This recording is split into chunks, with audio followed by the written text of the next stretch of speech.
Hello guys and welcome to my live stream. Today we're going to talk about the state of Bitcoin and the state of Ethereum. Now before we do, make sure if you have any questions, please post them in the YouTube chat box and not on Discord. That way all the questions will be in one place.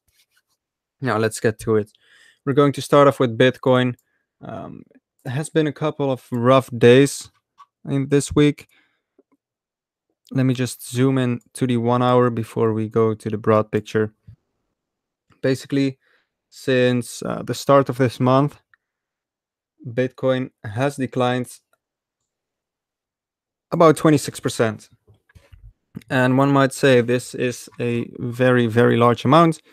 But if we compare it to the previous dumps, it is not all that bad. In fact, I found Bitcoin relatively stable compared to the previous months, the last couple of weeks. Now, what are we looking at?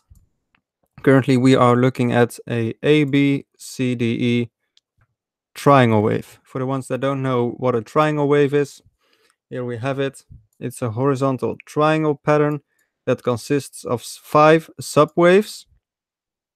So you have the wave A, B, C, D, and E, as you can see here in the picture.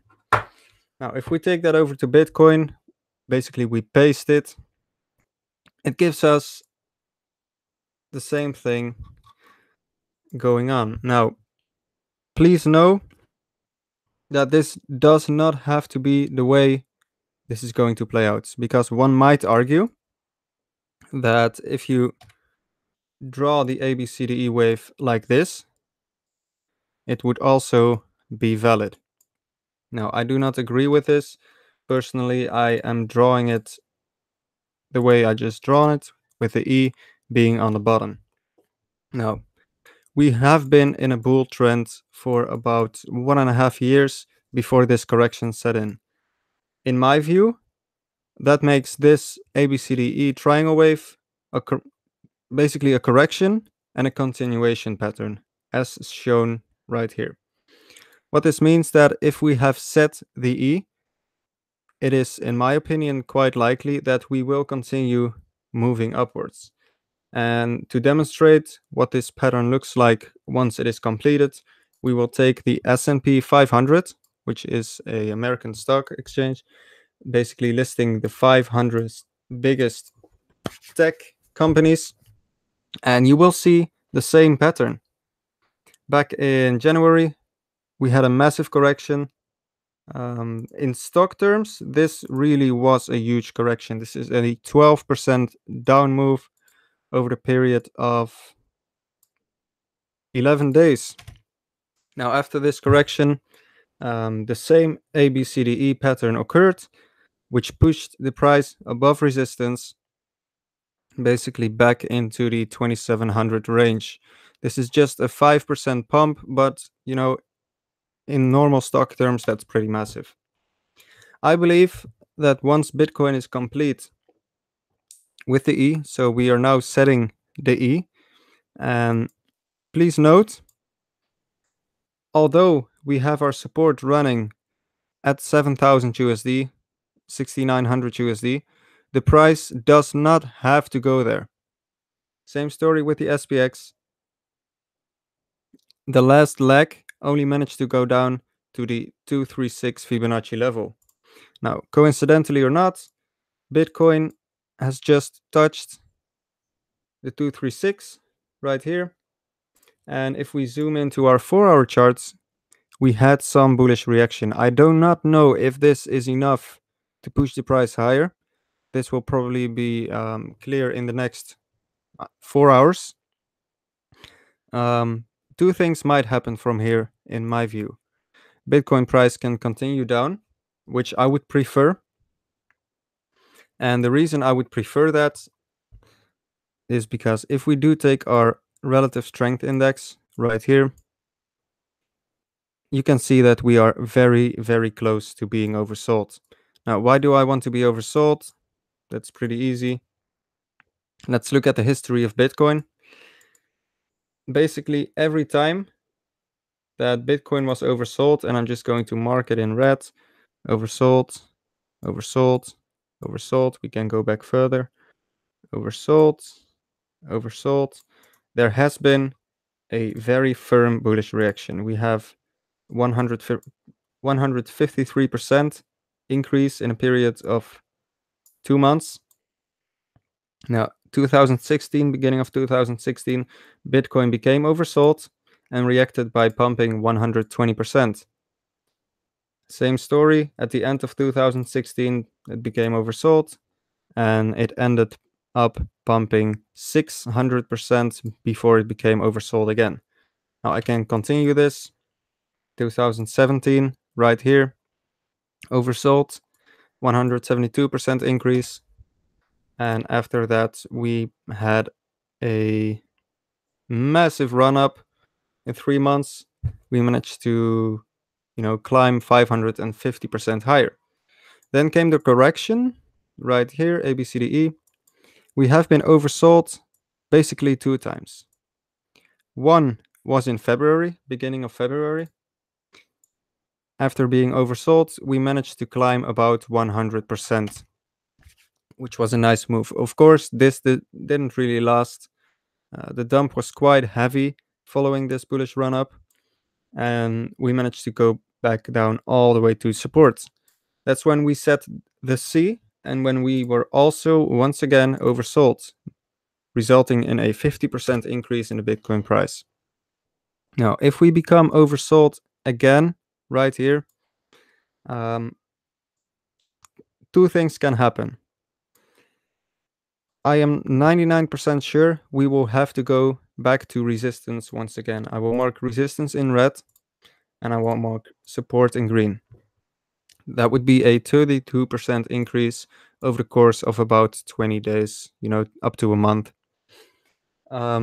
That's when we arrive at the most crucial point Bitcoin will have this year. 2 things can happen. It can get rejected at resistance, which will mean that my count was invalid, and I will have to recount it upside down, making the triangle wave look like this. The E will be at resistance, and this will push the price all the way down. If we take our indicators, just 1 second, volume profiles, visible range, you will see where the major volume is. That would be right here at, let's say, 2,500 up to 3,000. If we do break down of this triangle, that's where we are going to head. So let's say 2,500 USD. That would be pretty bad for everyone and everything. Lots of coins will go bust. Would be like a terrible, terrible event, and we wouldn't recover until the end of the year. Now, scenario 2. This triangle wave is actually valid the way I have painted it. In that case, it is very, very likely that the price will go to at least 11,500. That's where the major resistance is sitting right now. If we look left, and also this will be the most crucial point for Bitcoin to overcome before entering another long-term bull market. Please note that we do not have to touch support. Same story with the SPX. It did not touch support. It just got to the 236 Fibonacci level. Same thing might happen here. We don't know until this daily candle is closed, and possibly we have either a bullish or bearish reaction.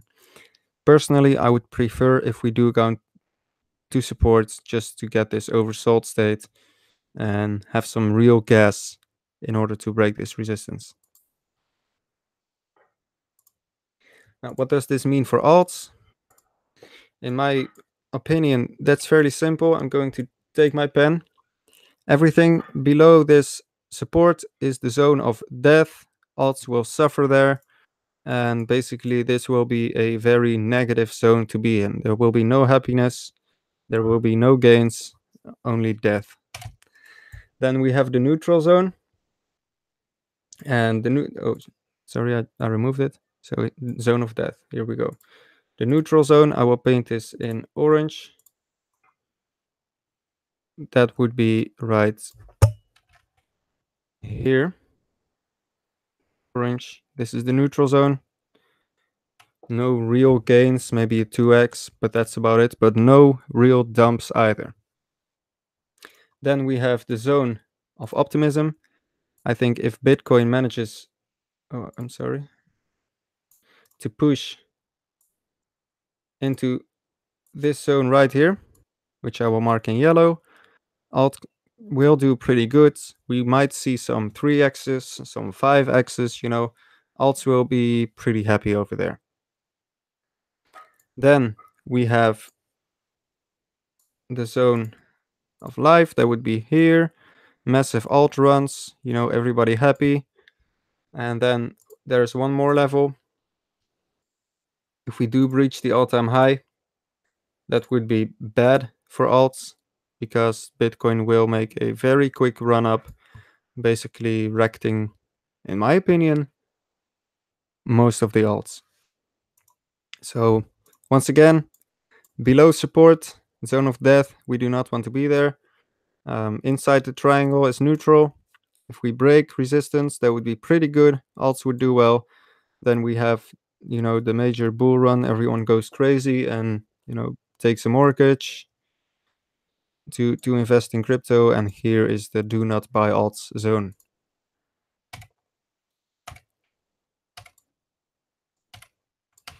Next, I would like to take a quick look at Ethereum.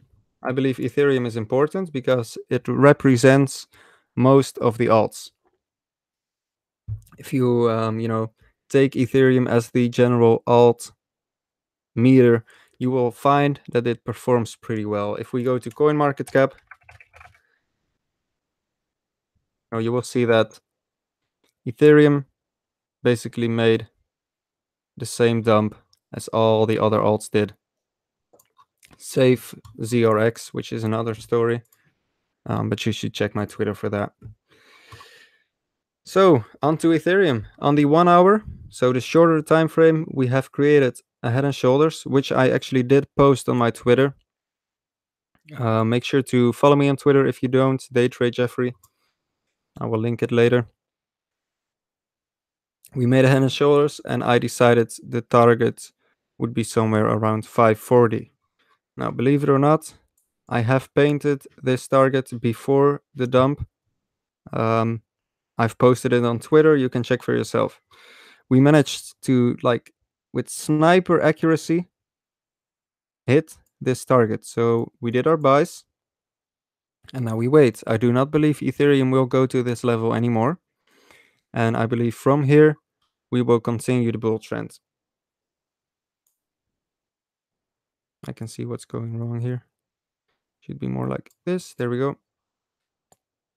Now, if we zoom out to the 4-hourly chart, there are a couple of key levels we should pay special attention to. The first level is between 350 USD and 410 USD. This is where we will find the major resistance support. Ethereum had to take 3 attempts to break this, and it took about 195 days. Let's just say 200 days to make it easy. It took Ethereum 200 days to break this resistance, and it had to take 3 or actually 4 separate attempts. This counts as an attempt. It touched it, and then finally it broke through. It got retested, and Ethereum just went on doing its thing, rising in price. Based on this, I set my buys between 400 and 390. All of them got hit. Right now, these buys are up about 100. Well, of course not. About 50%. They were up 100%. I do not intend to sell this at all this year. I do not believe the price will go there again. There's too much support here, and this level will not be broken, in my opinion. Second level to pay attention to, as I've said before, is 540 USD. There have been a lot of attempts at this level. Let us count. This is 1. I guess this one counts 2, 3, 4. So this level has been tested 4 times, making it a valid support as of now. As long as we stay above this support, everything should be good. Coincidentally, it's also the 618 Fibonacci level, which often counts as the most important Fibonacci level. If this breaks, we should be seriously concerned, because we have tested this major level once, we passed it, and if we have to test it again, it will probably be due to Bitcoin breaking out and just getting wrecked and taking everyone and everything with it. So that's the only condition for me to sell Ethereum if we do break this support and Bitcoin breaks out on the downside. Now, where do I think we are heading from here? I strongly believe that there are a couple of levels that Ethereum will struggle to overtake. Let us draw a new Fibonacci and remove all the old stuff. First of all, my next target for Ethereum is the 618 Fibonacci level, which is currently sitting at 1020 USD. Probably 1000 is a better target because this is definitely a psychological level that we have to, consider when we are doing RTA. So 1000 USD. As long as we stay between these levels, everything should be good. There should be no reason to worry. And, basically the party can go on. As soon as we break the 1000 level, I strongly believe that Ethereum will go to the next Fibonacci levels, which are currently sitting at 1700 USD, and maybe even more important, 2100 USD. I will mark these in orange as they are targets. Once again, this will greatly depend on what Bitcoin is going to do. Is it going to, break top side or bottom side? But from here, I think this is a pretty safe buy level. Ideal buy level would have been 540. It's too late now, probably. And my targets are just sitting sky high at this point, mainly because, and I will show you this. If we take our unbalanced volume, and unbalanced volume is the volume flowing in or out of a market, you will see that the volume in Bitcoin, basically isn't growing much. It's getting bigger, but that's about it. Oh, I'm doing it wrong. Got whole my story wrong. 1 second. Here we go. This is what I wanted to show you. The volume in Bitcoin, we were looking at USD before, is growing. But if we take our previous highs, so that would be the high at 0.03 Bitcoins, and even the high after that, 0.15, you will notice that Bitcoin volume has only increased, well, very slightly. It's obviously it's higher than it was back in January 2016, February 2016, but it's not higher by a large amount. Now, if we take our USD volume, so, plain USD dollars, you will see that if we take our previous tops, even from 2017, and I would prefer if I could find an exchange which goes back further, possibly Coinbase. Yeah, there we go. If we take the volume here in USD, you will see that the top of 2016 has significantly lower value or volume than in 2017 and even now. The reason this is currently happening and USD volume is making an all-time high is because I believe traditional investors are entering the market. Now, what are traditional investors going to invest with? Obviously, not Bitcoin. They're just here to get more USD, more dollars. And you can think of Soros, Goldman Sachs, JP Morgan, those kind of names. They're going to put in USD into the market in order to make gains and withdraw more USD. That's why we currently see the USD volume growing at record rate, and Ethereum volume, or Bitcoin volume, I should say, is, well, generally lacking behind. See, it's much lower than it used to be, and this can be found on every exchange. And this is also the reason I believe that we will make new all-time highs sooner rather than later. All this institutional money is just going to push the price higher into new record highs, and then we get to dump on Wall Street, which makes me very happy. So yeah, basically, in short, that's my view for the coming, let's say, weeks or months. I do have my own Discord server and I share these kinds of analysis there very often. If you would like to join, I've just commented right here in the chat box. You can join there. And actually, I do a lot more analysis there than I do on Twitter. So if you like this kind of stuff, it's important to join up and be a part of my community. So I would like to thank you all for watching. If you like these kinds of things, please subscribe. It helps me a lot, more than you know. And I appreciate you for your time. Have a great day, guys.